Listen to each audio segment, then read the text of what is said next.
So welcome students on the white board video. आज की जो वीडियो है हमारे प्रीवियस टॉपिक को लेके ही है, दैट इज़ अबाउट हमारा डिमांड एनालिसिस को लेके बात करेंगे। और डिमांड एनालिसिस में जैसे कि हमने अपने चार टॉपिक्स को मेनली कवर किया था। हमने कुछ कंसेप्ट्स के साथ हमने स्टार्ट किया, देन आफ्टर हमने law of demand, demand functions और हमने चेंज इन डिमांड की बात की। आज हम उसी चीज़ों को समझने वाले हैं व्हाइट बोर्ड के थ्रू। तो व्हाइट बोर्ड में जैसे कि आप देख रहे हैं हमने स्टार्टअप कर दिया है लॉ ऑफ डिमांड से, क्योंकि बेसिक कंसेप्ट जो है वो आप समझ ही चुके होंगे कि डिमांड एनालिसिस क्या होती है और डिमांड किसको कहते हैं, what is the difference between demand, want and desire.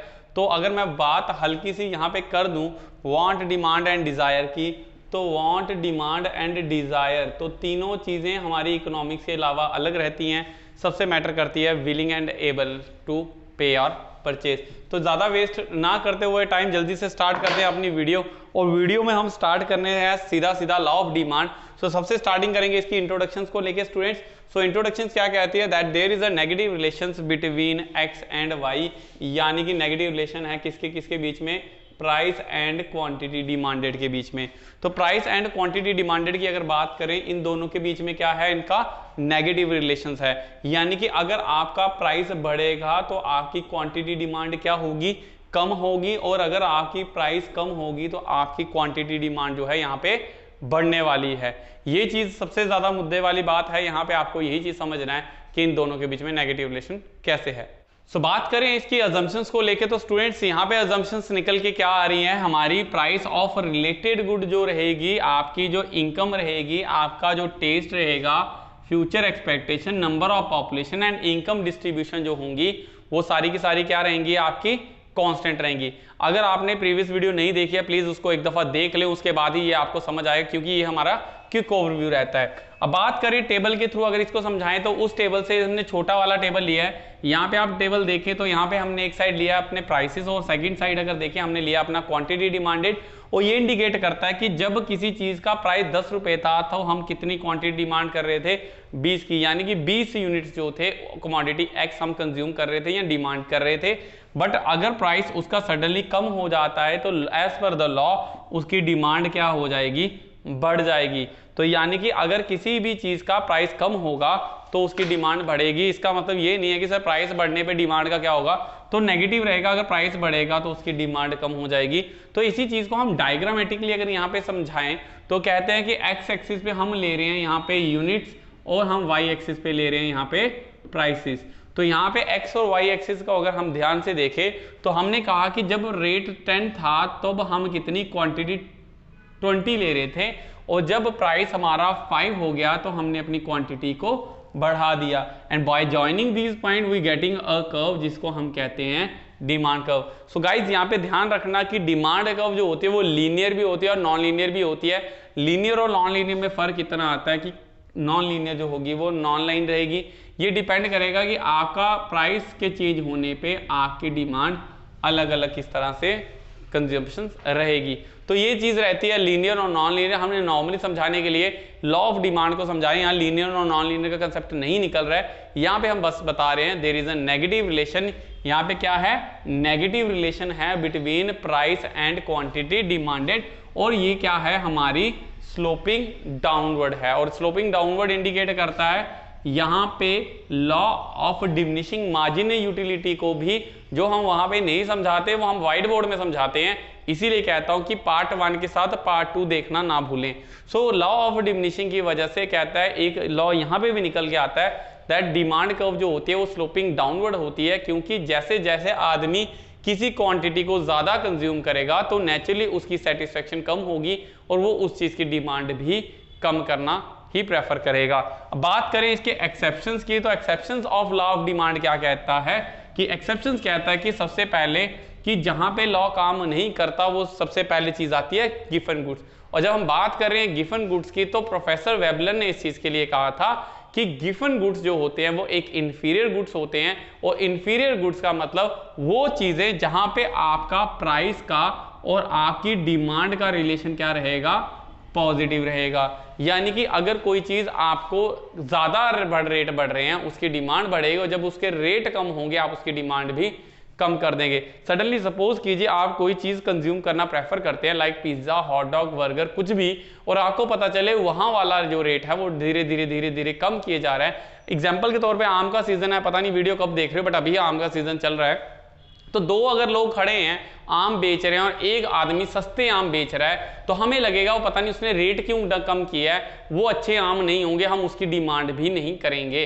तो हमारा वो क्या रहेगा, इन्फीरियर। हमारी नजर में ए और बी के केस में यहाँ ए रेडी वाला और बी रेडी वाला, अब बी वाले के रेट प्राइसेस कम किए जा रहा है तो उसकी डिमांड भी कम रहेगी। लोगों को लगेगा पता नहीं वो खराब है या इंफीरियर है, उसकी डिमांड कम हो जाएगी। उसकी पॉजिटिव रिलेशन इंडिकेट करती है, जहां पे ये लॉ फेल हो जाता है। सेकंड बात करें in the time of emergency, अगर कहीं इमरजेंसी है और इमरजेंसी के टाइम पे, अब इमरजेंसी तो हॉस्पिटल में होती है, अब कोविड का इंजेक्शन अगर 35,000 के यहाँ बिक रहे हैं, अब मीडिया कहती है कि 35,000 तक के जो थे वो इंजेक्शन बिक रहे हैं, तो ये इंडिकेट करता है कि आपकी इमरजेंसी है, उसमें रेट मैटर नहीं करता, बस अपने कोई जान बच जाए इस समय वही काम है, और लॉ ऑफ डिमांड यहाँ पे भी काम नहीं करेगा। सपोज अगर कोरोना का टीका या इंजेक्शन की अगर बात करें, वैक्सीनेशन की बात करें, वो free of cost government India दे रही है, इसका मतलब ये नहीं होता हम बार बार की फ्री में मिल रही है तो 10-12 लगा ही लें। तो हम भी जितने गवर्नमेंट ने रिकमेंड किए हैं, 1 लगाना है 2 लगाना है, हम उतने ही लगाएंगे, उसमें लॉ का कोई भी इसके साथ प्राइस का रिलेशन नहीं रहेगा। हैबिट्स की बात करें तो हैबिट्स गंदी भी होती हैं और अच्छी भी होती हैं। यहाँ पे हम बैड हैबिट्स की बात कर रहे हैं, और बैड हैबिट्स के स्मोकिंग है, तो जितना मर्जी गवर्नमेंट टैक्स लगा दे, जिन्होंने स्मोकिंग करनी है वो करते ही करते हैं, बट आप कहेंगे नहीं उसका क्वांटिटी रिड्यूस होती है। सो गाइस मैं आपको बता दूं, थोड़े देर के लिए रिड्यूस होगी, जितनी उसने कंज्यूम करनी है वो उतनी ही करेगा। एक शराबी ने पीनी उतनी है जब तक वो टल्ली ना हो जाए, और जब तक वो टल्ली नहीं होगा तब तक वो पीता रहेगा, चाहे उसके रेट चाहे बढ़ा दो या कम कर दो। And last one is about the article of distinction, proud की बात है, जिनको हम रेट के साथ नहीं मेजर करते। बहुत सारे हमारे सोल्जर जो हैं, जवान जो हैं वो शहीद होते हैं, उनको 2 लाख 3 लाख करोड़ों रुपए मुआवजा मिलता है। इसका मतलब ये नहीं होता उसकी डिमांड, यानी कि मरने वालों की जो तादाद है, सोल्जर्स जो हैं हमारे शहीद होना शुरू हो जाएंगे, तो कहते हैं कि इसका भी प्राइस से कोई लेना देना नहीं होता। यहाँ कुछ ऐसी चीज़ें जो रेयर ऑफ गुड्स होती हैं, जैसे कि टीपू सुल्तान की तलवार है, या ऐसी चीज़ें जिनकी की डिमांड आप कांस्टेंट रखेंगे, उसमें भी आपकी इलास्टिसिटी या आप उसकी डिमांड बढ़ा नहीं सकेंगे। तो कहते हैं कि नॉर्मली अगर एक्सेप्शंस को निकालने के बाद अगर बात करें तो बात आती है हमारे डिमांड फंक्शन की। तो मैं डिमांड फंक्शन को यहीं से कंटिन्यू करते हुए बताऊं तो डिमांड फंक्शन जो हमारा नेक्स्ट टॉपिक है स्टूडेंट्स, तो डिमांड फंक्शन कहता है कि किस चीज़ों पे डिमांड जो है वो डिटरमाइन करती है, यानी डिटर्मिनेशंस ऑफ डिमांड और डिमांड फंक्शन दोनों का मतलब ये कहना चाहता है कि डिमांड ऑफ एक्स जो है वो कौन डिटरमाइन करेगा, that is the functions of, that is the price of x, price of related good, income, taste, future expectation, number of population and income distribution। इसके अलावा आप सीजन एंड बहुत सारी चीजें ऐड कर सकते हैं। तो कहते हैं कि ये है हमारे डिमांड फंक्शन। टॉपिक क्या पढ़ रहे हैं हम यहाँ पे लिख दें, तो यहाँ पे हम पढ़ रहे हैं अभी डिमांड फंक्शंस को लेके, तो कॉपीज में आप फटाफट से लिखते जाएं। तो कहते हैं कि डिमांड फंक्शन क्या होती है, कि कौन सी ऐसी चीजें हैं जो डिमांड को बढ़ाएगी या कम करेगी, यानी कि डी ऑफ एक्स बढ़ेगा या डी ऑफ एक्स कम होगा, यानी डिमांड ऑफ कमोडिटी एक्स बढ़ेगी या कम होगी, डायरेक्टली और इनडायरेक्टली रिलेट करेगी हमारी इन चीजों पे। सो वन बाय वन इनको समझते हैं कि ये क्या चीजें हैं जो हमने अपनी प्रीवियस वीडियो में अपने जो चीज छूटी थी हम उसको सब्स्टिट्यूट और कॉम्प्लीमेंट्री गुड को भी अच्छे से स्किप ना करें वीडियो। सो सबसे पहला आता है प्राइस ऑफ एक्स डिसाइड करता है, यानी उसके खुद का प्राइस। तो कहते हैं कि प्राइस ऑफ एक्स मैटर करता है, तो कहते हैं कि अगर प्राइस ऑफ एक्स बढ़ेगा तो डी ऑफ एक्स क्या होगा, कम होगा, और अगर हमारा प्राइस ऑफ एक्स कम होगा तो डी ऑफ एक्स बढ़ जाएगा। तो यहाँ पे क्या रहने वाला है, इनके बीच में एक नेगेटिव रिलेशन रहेगा। तो यानी कि डिमांड ऑफ एक्स बढ़ेगा या कम होगा सबसे पहले डिसाइड कर रहा है प्राइस ऑफ एक्स। याद रखें चेंज इन डिमांड जो हम पढ़ेंगे, चेंज इन डिमांड गाइस इन्हीं के अजम्पशंस पे, सॉरी इसी डिमांड डिटर्मिनेट से निकलेगा, तो आप प्लीज इसको थोड़ा ध्यान से पढ़ें। अब यहाँ पे एक सबसे ज्यादा इंपॉर्टेंट टॉपिक निकल आता है प्राइस ऑफ रिलेटेड गुड, जो हमने प्रीवियस वीडियो में कहा था कि इसमें अच्छे से समझाएंगे। तो यहाँ पे मैं इसको समझाने के लिए आपको 2 चीजों का यूज कर रहा हूं। हम कहते हैं एक होते हैं हमारे सब्स्टिट्यूट गुड्स और एक होते हैं हमारे कॉम्प्लीमेंट्री गुड्स। यहाँ पे आपको समझने की जरूरत ये है कि प्राइस ऑफ रिलेटेड गुड का मतलब होता है कि उस चीज की प्राइस के अलावा जो उसके साथ वाली चीज है, यानी कि अगर ये मार्कर सेलो कंपनी का है और ये रेनॉल्ट कंपनी का है, तो रेनॉल्ट कंपनी का भी जो डिमांड है डिपेंड करेगी कि सेलो की प्राइसेस कितनी रहने वाली है। तो दो गुड्स हैं हमारे पास, let it be X and Y, यहाँ पे हम एक्स ले रहे हैं, वाई ले रहे हैं, एक्स एंड वाई। तो कहते हैं जो हमारे गुड्स होते हैं, रिलेटेड गुड्स, वो दो तरह के होते हैं, एक होते हैं हमारे सब्स्टिट्यूट गुड और एक होते हैं हमारे कॉम्प्लीमेंट्री गुड। अब वन बाय वन इनको एक्सप्लेन करें तो गाइस सब्स्टिट्यूट गुड्स क्या होते हैं? सब्स्टिट्यूट गुड्स वो गुड्स होते हैं जो रिप्लेस हो जाते हैं एक दूसरे के साथ। स्कूल के टाइम पे हम कहते थे कि हमारे टीचर नहीं आया, मैथ टीचर नहीं आया, तो उनका सब्स्टिट्यूट कौन रहेगा? तो उनका जो सब्स्टिट्यूट रहेगा उसी को हम सब्स्टिट्यूट गुड कह सकते हैं। यानी कि यहाँ पे टी एंड कॉफी ले लें आप, ब्लैक जो हमारा थम्स अप होता है और ब्लैक कोको कोला होता है और जो पेप्सी होती है, ये सब्स्टिट्यूट होते हैं। जैसे हमारा लिम्का एंड स्प्राइट होता है, सॉरी ड्यू एंड स्प्राइट होता है, तो हम कहते हैं ये सारे हमारे सब्स्टिट्यूट गुड्स हैं। तो अगर हम ये जानना चाहते हैं कि थम्स अप की डिमांड पे क्या असर पड़ेगा जब कोक के रेट चेंज होंगे, तो कहते हैं कि अगर कोक वाले, अगर यहाँ पे समझ लीजिए, मैं यहाँ पे समझा रहा हूँ कि थम्स अप के 10 रुपए रेट था और कोक का भी 10 का रेट था, और लोग क्या पी रहे थे? थम्स अप पी रहे थे। डिमांड ऑफ थम्स अप क्या थी? ज्यादा थी। But due to change in the price of related good, यानी वो सब्स्टिट्यूट गुड है, तो कोक अगर अपने रेट 8 रुपए कर देगा तो नेचुरली इसके प्राइसेस तो सेम रहेंगे, बट जो कोक की डिमांड जो होगी वो बढ़ जाएगी और थम्स अप की डिमांड क्या हो जाएगी? कम हो जाएगी। यानी होने क्या वाला है कि अगर सर कोक यानी कि प्राइस ऑफ रिलेटेड गुड जब सब्स्टिट्यूट्स होंगे, तो अगर इनका प्राइस ऑफ वाई बढ़ेगा या प्राइस ऑफ एक्स वाई कम होगा, तो जब प्राइस ऑफ वाई कम होगा तो हमारी डिमांड ऑफ एक्स क्या हो जाएगी? कम हो जाएगी। क्योंकि लोग क्या कहेंगे कि थम्स अप क्यों पिए, अब हम कोक पिएंगे, सेम तो हैं। अगर हम थम्स अप पिए, कोक पिए, ब्लैक है, दोनों सेम है। अब ये मत कहिएगा नहीं सर ऐसा भी तो है कि जो हमारा बेनिफिट जो मिलेगा वो तो इसी में से मिलेगा। तो हम कहते हैं कि ऐसा कुछ नहीं है। तो हम ये मान के चल रहे हैं कि लोग जो कोक पीने वाले हैं और वो जो थम्स अप पीने वाले हैं, थम्स अप वाले भी कोक में आ जाए। बट ऑपोजिट कर दें, अगर इसका रेट बढ़ जाए, 12 रुपए अगर कोक का रेट हो जाए, तो जो कोक पीने वाले थे अब वो कहाँ चले जाएंगे? थम्स अप की तरफ चल जाएंगे। यानी प्राइस ऑफ वाई के बढ़ने से डिमांड ऑफ एक्स जो है वो बढ़ जाएगी। ये इंडिकेट करता है पॉजिटिव रिलेशन। तो कहते हैं कि इसमें सब्स्टिट्यूट गुड्स होता है जिसका पॉजिटिव रिलेशन रहता है, और वो इंडिकेट करता है अगर आपका x and y is a substitute goods and the price of y increases, in that case demand of x also increases and vice versa. जबकि यही चीज हम x एंड y की बात करें कॉम्प्लीमेंट्री गुड्स के साथ, तो गाइस कॉम्प्लीमेंट्री गुड्स होते हैं लाइक कार एंड पेट्रोल, मैंने पहले ही बता चुका हूं। और यहाँ आप ब्रेड एंड बटर ले सकते हैं, तो ब्रेड एंड बटर, तो अगर सपोज करो बटर के रेट अचानक से कम होना शुरू हो गए, बटर कम हो रहा है, बटर के प्राइसेस कम हो रहे हैं, यानी प्राइस ऑफ वाई बटर जो है वो रेट कम हो रहे हैं, तो आपको लगे यार बटर इतना सस्ता हो गया तो एक काम क्यों नहीं करते, हम ब्रेड को आज लेके जाएंगे और ब्रेड बटर टोस्ट खा लेंगे। तो ब्रेड बटर टोस्ट खाने की बात ये है, तो जब प्राइस ऑफ वाई कम कर रहे हैं तो आपकी डिमांड ऑफ एक्स क्या हो रही है? ज्यादा हो रही है, यानी कि नेगेटिव में चल रही है। तो आपका इसके साथ क्या रहेगा? नेगेटिव। तो यानी कि आप अगर y के प्राइसेस चेंज करेंगे तो डिमांड ऑफ x को देखने के बारे में बात करें, जो कि x and y complementary goods हैं, तो इसमें नेगेटिव रहेगा। अगर आप प्राइस ऑफ y बढ़ाएंगे तो डिमांड ऑफ x कम होगी, और अगर प्राइस ऑफ y कम करेंगे तो डिमांड ऑफ x जो है ज्यादा होगी। ये कौन से केस में होगा? जब हमारा कॉम्प्लीमेंट्री गुड्स होगा, और जब सब्स्टिट्यूट गुड्स होगा तो इनके बीच में क्या होगा?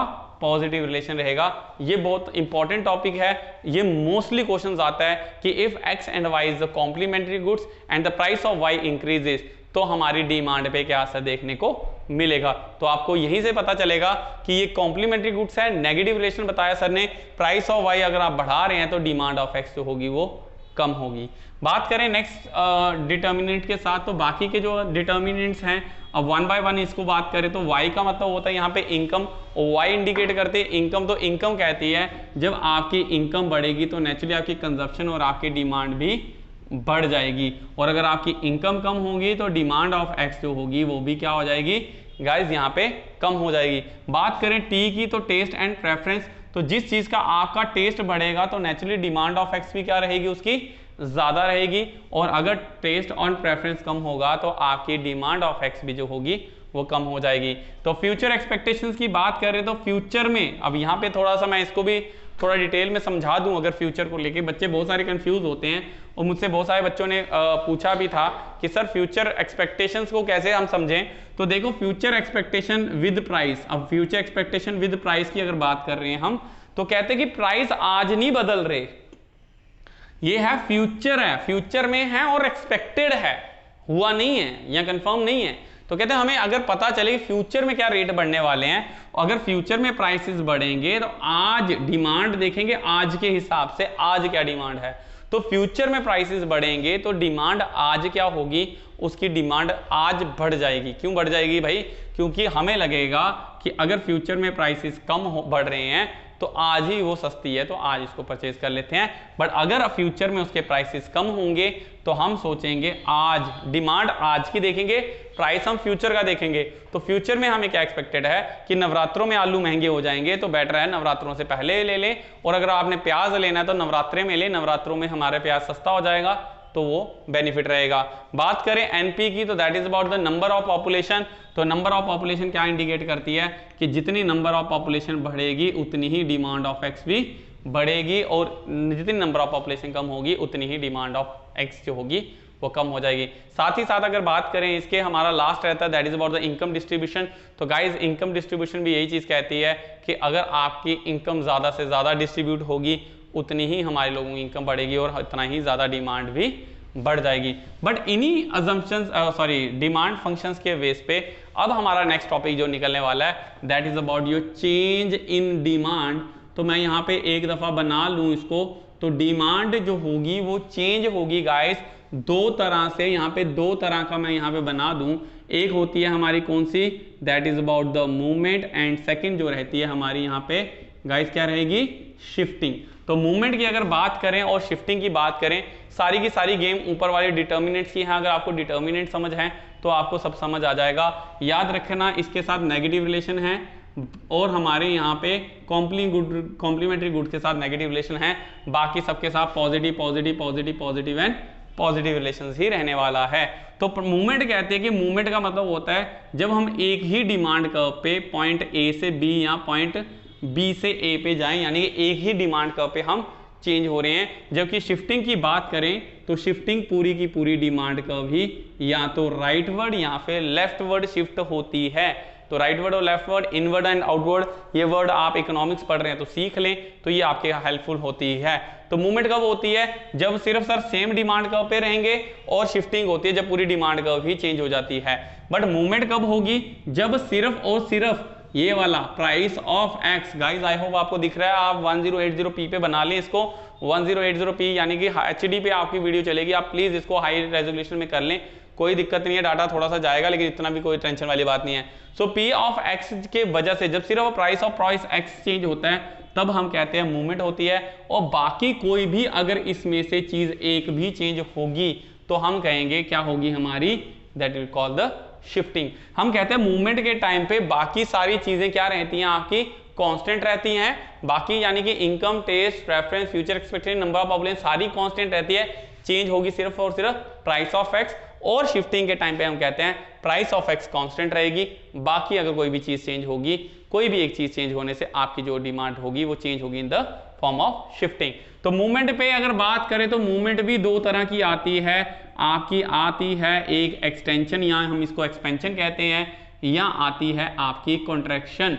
तो एक्सटेंशन और कॉन्ट्रैक्शन की बात करें, एक्सटेंशन होता है जो एक्सटेंशन बोर्ड आपने घर पे लगाया है, उसी एक्सटेंशन बोर्ड की अगर बात करें गाइज, एक सॉकेट पे आपके कितने सॉकेट्स आ जाते हैं तो ज्यादा होती है। और प्राइस ऑफ एक्स कहता है कि जब प्राइस ऑफ एक्स कम होती है, याद करना, समझना समझ लो, रट्टा मार लो कि जब प्राइस ऑफ एक्स कम होती है तो डिमांड तो नेचुरली बढ़ेगी। लॉ ऑफ डिमांड क्या कहता है, प्राइस ऑफ एक्स के कम होने से डिमांड बढ़ेगी, और डिमांड का बढ़ना मतलब क्या हुआ, एक्सटेंशन हुआ। तो हम कहते हैं वहां तब क्या होती है, एक्सटेंशन होती है। और आप इस तरह से अगर बनाएं इसके पॉइंट तो आपका ये इंडिकेट कर रहा है जब प्राइस P था तो क्वांटिटी कितनी ले रहे थे, Q ले रहे थे, और प्राइस जब P से P1 पे आ गया तो नेचुरली आप ड्रॉ करके देखें तो आपकी क्वांटिटी Q2 Q1 जाएगी, यानी कि वो बढ़ जाएगी। तो ये इंडिकेट क्या करता है आपका कि सर प्राइस P2 P1 जाएगा तो क्वांटिटी Q2 Q1 जाएगी, यानी हम पॉइंट A से B की तरफ क्या कर रहे हैं, मूव कर रहे हैं। तो गाइस ये क्या मूवमेंट है, और ये कौन सी है, एक्सटेंशन इन डिमांड, और ये तब होती है जब क्या होता है, प्राइस ऑफ एक्स कम होता है। ऑपोजिट कर लें, प्राइस ऑफ एक्स के बढ़ने से क्या होगा, तो कॉन्ट्रैक्शन होगी। जब रेट बढ़ेगा तो डिमांड क्या हो जाएगी, नेचुरली कम हो जाएगी, और डिमांड जब कम होगी तो कहते हैं प्राइस कम था तो P और Q पे तो हमारा पॉइंट ए ये पे रख लें, और जब प्राइसेस बढ़ गया P1 हो गया तो क्वांटिटी क्या होगी Q1 यानी कि कम होगी। तो ये इंडिकेट क्या करता है कि हम point opposite B to A वापिस आ गए। तो यहाँ पे ये डायग्राम इंडिकेट करती है हमारी एक्सटेंशन एंड कॉन्ट्रैक्शन। जो आपने लास्ट वीडियो में सीधा डायग्राम देखी थी, उनको बनाने का तरीका है, याद रखना एक्स एक्सिस पे हम हमेशा लेते हैं यूनिट्स और वाई एक्सिस पे लेते हैं हम लोग प्राइसेस। तो यानी कि अगर सिर्फ और सिर्फ चेंज क्या हो रही है प्राइस ऑफ एक्स, तो क्या रहेगी हमारी मूवमेंट रहेगी। और प्राइस ऑफ एक्स भी दो तरह से चेंज हो सकती है, या तो बढ़ेगी या कम होगी। अगर प्राइसेस कम हो रही है तो एक्सटेंशन रहेगी, और प्राइसेस बढ़ रहे हैं तो कॉन्ट्रैक्शन रहेगी। मूव ऑन करते सर, बाकी अगर चीज टेस्ट बढ़ जाए, इनकम बढ़ जाए तो क्या होगा, तब तो मूवमेंट का सवाल ही नहीं आता। क्वेश्चन ही मार देना कि अगर प्राइस ऑफ एक्स को छोड़ के कोई चीज चेंज हो रही है तो वो क्या हो रही है हमारी शिफ्टिंग। और शिफ्टिंग की बात करें तो शिफ्टिंग गाइस दो तरह की होती है, एक होती है हमारी इंक्रीज और सेकंड होती है हमारी डिक्रीज। और इंक्रीज और डिक्रीज की अगर बात करें, मैं बोल रहा हूं लिखने पे जोर ना डालें, सारा कुछ आपने पीछे लिखा हुआ है, पिछली वीडियो नहीं देखी तो देख के आए। तो मैं कहता हूं कि यहाँ पे शिफ्टिंग दो तरह की होती है, एक होती है इंक्रीज, एक होती है डिक्रीज। इसमें ये होता है शिफ्टिंग में सर प्राइस ऑफ एक्स को छोड़ के प्राइस ऑफ रिलेटेड गुड हो, इनकम हो, टेस्ट हो, future expense, number of population, weather, कुछ भी हो सर, प्राइस ऑफ एक्स को छोड़ के अगर वो चेंज आएगी तो क्या कहलाएगी शिफ्टिंग। और जब शिफ्टिंग होती है तो प्राइस ऑफ एक्स जो रहेगी वो सेम रहेगी। तो गाइज यहाँ पे इंक्रीज का मतलब होता है बढ़ना। तो अगर आपका कोई भी चीज की वजह से इनकम बढ़ी तो क्या होगा, वेरी गुड, जो सोच रहे वही है। इनकम बढ़ेगी तो सर डिमांड बढ़ेगी, टेस्ट बढ़ेगा तो डिमांड बढ़ेगी, फ्यूचर एक्सपेक्टेड प्राइस बढ़ेगा तो डिमांड बढ़ेगी, नंबर ऑफ पॉपुलेशन बढ़ेगी, डिमांड बढ़ेगी। और अगर सब्स्टिट्यूट गुड्स हैं तो प्राइस ऑफ वाई बढ़ेगा तो क्या होगा, बता देना कमेंट बॉक्स में कि क्या होगा। सो कहते हैं कि इंक्रीज इन डिमांड में सर डायग्राम कैसी बनती है कि प्राइस जो होगा P ऑफ एक्स तो सेम रहेगा, और डिमांड का सपोज DD थी और हम इतनी क्वांटिटी Q को कंज्यूम कर रहे थे, यानी इतनी डिमांड कर रहे थे। But due to any changes अगर हमारी कर्व आती है तो हम D1 टू D1 चले जाएंगे, और इसको कहते हैं हम rightward shifting of the demand curve. क्या कहते हैं, राइटवर्ड शिफ्टिंग या आउटवर्ड शिफ्टिंग कहते हैं of the demand curve. That will be happen when there is an increase in the demand, जब इंक्रीज होगी डिमांड। और इंक्रीज कब होती है, सबसे ज्यादा मैटर करता है डिटरमिनेंट ऑफ डिमांड, कि सर जब आपकी डिमांड बढ़ेगी। देखो भाई, इंक्रीज का मतलब बढ़ना होता है, एक्सटेंशन का मतलब बढ़ना होता है, दोनों का मतलब बढ़ना ही है। तो कहते हैं कि बढ़ना होता है, अगर प्राइस ऑफ एक्स के कम होने से बढ़ेगी तो एक्सटेंशन होगी, बट बाकी चीजों के वजह से बढ़ेगी तो वो इंक्रीज कहलाएगी। और डिक्रीज के ऑपोजिट होती है, प्राइस इसमें भी कांस्टेंट होता है, क्वांटिटी इतनी थी, प्राइस इतना था, डिमांड का DD थी, और ड्यू टू एनी रीजन अब इनकम कम हो गई या हमारा टेस्ट कम हो गया, फ्यूचर एक्सपेक्टेशन में रेट कम है, तो हमारी डिमांड जो होगी वो डिक्रीज हो जाएगी और DD टू D1 पे आ जाएगी। तो D1 जो आपके इंडिकेट कर रही है, या डिमांड कब आपकी लेफ्ट वर्ड शिफ्ट होती है, इसको कहते हैं डिक्रीज इन डिमांड। तो कॉन्ट्रैक्शन का मतलब भी कम होना होता है, क्वांटिटी Q से Q1 पे आ रही है, यहाँ पे Q2 Q1 आ गई, और यहाँ पे भी Q2 Q1 आ गई आपकी, तो दोनों में डिमांड जो है वो कम हो रही है। फर्क सिर्फ इतना है, यहाँ पे price of its own commodity की वजह से रहती है कम होना, और यहाँ पे other than the price of its own commodity की वजह से होती है। सो यही था गाइज, ये सबसे ज्यादा इंपॉर्टेंट टॉपिक आपके समझने वाला, that is about your movement and shifting, आपकी demand function, determinant of demand. तो आपको यहीं से क्वेश्चंस आते हैं सारे, मोस्टली जो क्वेश्चंस निकल के आते हैं आपके गाइस इन्हीं में से क्वेश्चंस आते हैं। आई होप आपको ये सारा टॉपिक समझ आया होगा, नहीं आया तो प्लीज़ एक दफ़ा वीडियो को फिर से देखें। आपके कहने पे हमने कोशिश की है कि अपनी वीडियोस को कट शॉर्ट में 20 टू 25 मिनट्स तक कवर अप करने की, क्योंकि 30 बच्चे कहते थे थोड़ी सी एक्सटेंड हो जाती है, बट मैं ये चाहता हूँ कि आपको दोनों तरह से टॉपिक समझ आए। तो गाइज दोनों वीडियोस देखना ना भूलें। ये था हमारा सिर्फ डिमांड एनालिसिस को लेके। जो नेक्स्ट वीडियो आने वाली है वो आएगी हमारी इलास्टिसिटी ऑफ डिमांड, जो कि डिमांड एनालिसिस का ही एक पार्ट है, और डिमांड एनालिसिस के अंदर जो इलास्टिसिटी ऑफ डिमांड रहेगी उसके अंदर भी हम सब टॉपिक्स जो होंगे वो अपनी अगली वीडियोस में करेंगे। सो आई होप आपकी वीडियो, आज की जो आपकी वीडियो थी, आपको काफ़ी हेल्पफुल रही होगी, आपको काफ़ी समझ आया होगा। मेन कंसेप्ट जो है मैं 101% कहता हूँ, इसी में से आपके सारे क्वेश्चन MCQs निकलेंगे, और जब इसी में से निकलेंगे तो आपको बहुत हेल्पफुल रहेगा। सो डिमांड एनालिसिस में एक क्वेश्चन आप 101% रख लें, आपको ज़्यादातर यही पूछा जाएगा, increase, decrease, extension, contraction, right word, left word, price of x बढ़ने से, ये कम होने से, ये क्वेश्चन आपको एक आएगा, और एक आने की संभावना पूरी है। So guys till then take care, bye bye. तब तक अपनी वीडियो आए, कमेंट बॉक्स में अपना प्यार देना ना भूलें। Take care, bye bye.